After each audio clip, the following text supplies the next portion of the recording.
What's up, guys? It's me, Tamisha here. I didn't record myself speaking because I was awkward and I didn't want people staring at me because half of the people on the flight, I believe, were native to Switzerland and they were speaking in a different language I couldn't understand, and I didn't want to be a representation of Americans recording themselves in every single thing they do. But I did that anyways. Then I had this amazing pasta they fed me, and then I was out like a light. And I slept the entire flight. And that was so cringy. Anyways, I woke up, realized all of this was on the screen, and I'm thinking, bucket list. All of these places, half of these places I didn't even know existed. And honestly, just seeing it made me feel so grateful because I never thought, this is my first time out of the country. Never would have thought that I could do this. So I was just so happy. Then I realized we were about to land, and seeing this, all of this greenery coming from Southern California where there's beaches and buildings, I was like, the closest thing I get to this is Georgia, and I was just in awe. And then next thing I know, it was time for me to get on the train so I could get to my connecting flight. And they spoke in a different language, but a little bit of English, that was cool. Endstation. Bitte alle aussteigen. The train is arriving at the final station. Please disembark. La navette arrive en gare. Veuillez descendre. Goodbye, au revoir, au retour. So then we got off, and we had to get driven to our plane, and it was connecting flight, so I didn't get to stay in Switzerland long, but it was so pretty. The little time I was there, the air so crisp, like fresh, and it was raining. It was a little cold, but that didn't faze me. So I slept that entire flight as well. And next thing I know, I wake up, I'm like, oops, I'm in England. This is great.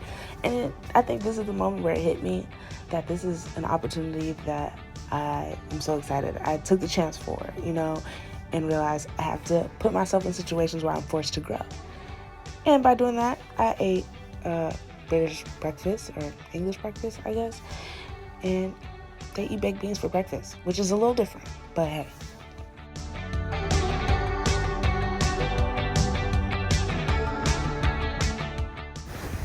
So right here, you can see me and my program manager and everyone else in the program just ride along in the bus on our way to the dorms. And these are the houses that we saw. They're really pretty. We kind of just learned these are where most of the rich people live. And it was a nicer area. And it was just cool to see because this is what I imagine like homes in London to look like. And I was like, okay, these are real cute. Can't afford it, but hey, you can always dream.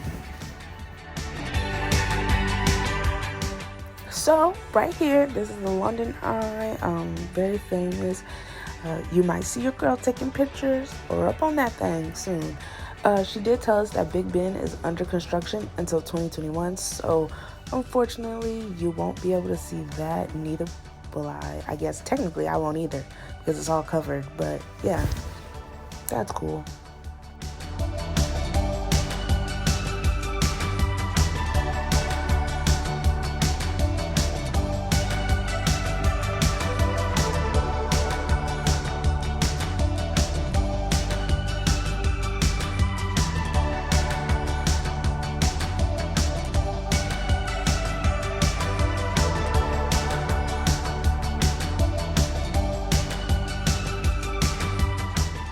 So then, the next day, we took a little walk through this little neighborhood, and all of these homes worth millions of dollars as well. And I think she said they're like 3.4 million, and I don't quote me on that one.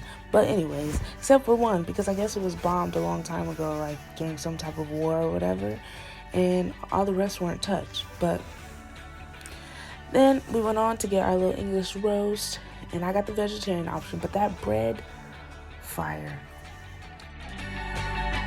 So then this is part of our walking tour, which is after the roast, and we saw all these beautiful buildings, and it's crazy how modern they are compared to a lot of buildings that we had just saw literally across the street that were very historical looking. Far in front of you, is what I thought was the London Bridge, and some other people may mistake as the London Bridge, but that's actually the Tower Bridge, and the London Bridge is something completely different. And what was actually interesting about this area was that there's so many bridges. It's crazy.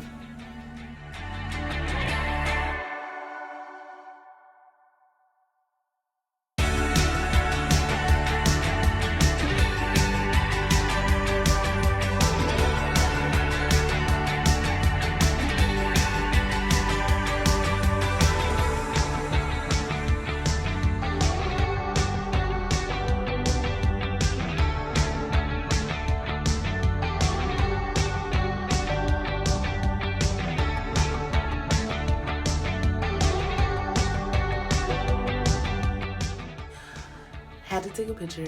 I was like, I'm not walking past the bridge with no picture. Gotta have this for my scrapbook.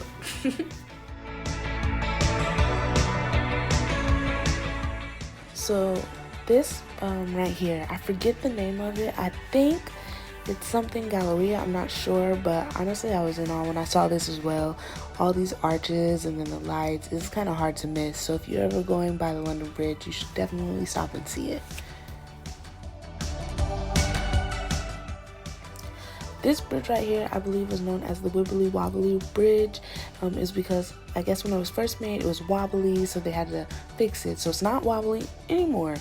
And it may or may not have something to do with Harry Potter. There's a lot of information given that day. It's kind of a blur. So before the night ended, we ended up walking over to this museum where I saw this piece and I was like, I have to get this. And yeah, I definitely took a picture with it as well, so you will see that here. And there's me, smiling, as always, big as ever. At the end of the night, we all went to go hang out, so it was really fun. I'm enjoying myself, so you guys will definitely see more videos from me. And until next time, see ya!